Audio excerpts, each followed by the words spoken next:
ఓం ఓం గం గణపతే నమః.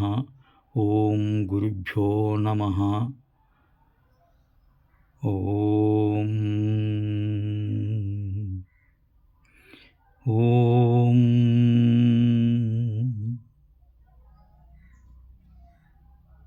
పరమాత్మ ఈ సృష్టి పంచభూతాత్మకమైనటువంటి విధానంలో నడుస్తున్నది కనుక ఆ పంచభూతాలు అశాంతియుతమైనటువంటి మానవాళి యొక్క శక్తి చేత విజృంభించి జీవకోటినంతా అతలాకుతలం చేయుచున్నది. అనగా వరదలు, భూకంపములు, అతివృష్టి, అనావృష్టి, రేడియేషను, పొల్యూషను, కలుషితమైనటువంటి వాతావరణముగా మార్పబడి హింసలు, హింసాకాండలు, దౌర్జన్యములు, రకరకాలైనటువంటి మనసుకు ఇబ్బంది కలిగి బాధ పెట్టేటువంటి విధానములో జీవకోటి అంతా సంచరించుచున్నది. ఇలాంటి సృష్టిలో జీవులు అనేక విధములుగా బాధపడుతున్నారు.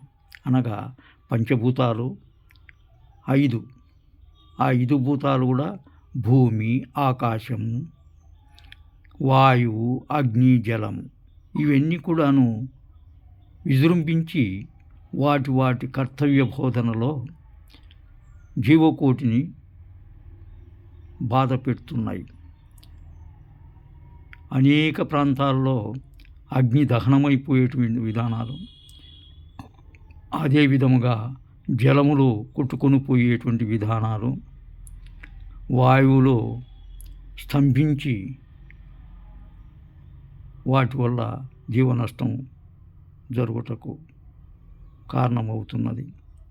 అలాగే భూకంపములు రావటం వల్ల అనేక జీవకోటి నశింపబడుతున్నవి.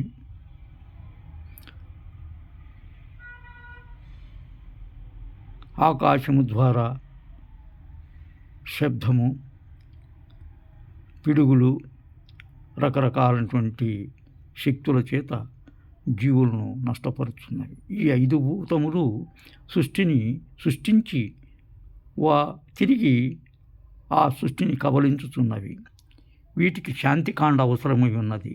అనగా మహాయాగము నిర్వర్తించి మహామంత్రముల చేత వాటిని శాంతిపరచగలిగితే 41 దినములు హోమ ద్రవ్యములతో హజ్యము చేస్తూ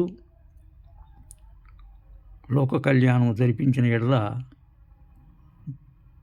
పంచభూతాలు శాంతి పొంది ఆయురారోగ్యైశ్వర్యములను ప్రసాదించి సృష్టిని సమతుల్యములో నడిపించగలుగుతాయి. కనుక వీటికి సహకరించగలిగితే వీటిని చేయవచ్చును. లేని ఎడల ఇంకా బీభత్సములు జరగనున్నవి. కనుక మానవాళి తెలుసుకోవలసినటువంటిది ఎంతో ఉన్నది. మహనీయులను సందర్శించి మహాయాగములు నిర్వర్తించి 24 గంటలు రాత్రి పగలు 41 దినములు హోమము నడిపించి యజ్ఞపురుషుడై నిలిచిన ఎడల ఆ సృష్టి శాంతియుతమును పొంది జీవకోటికి మేలు చేయగలదు.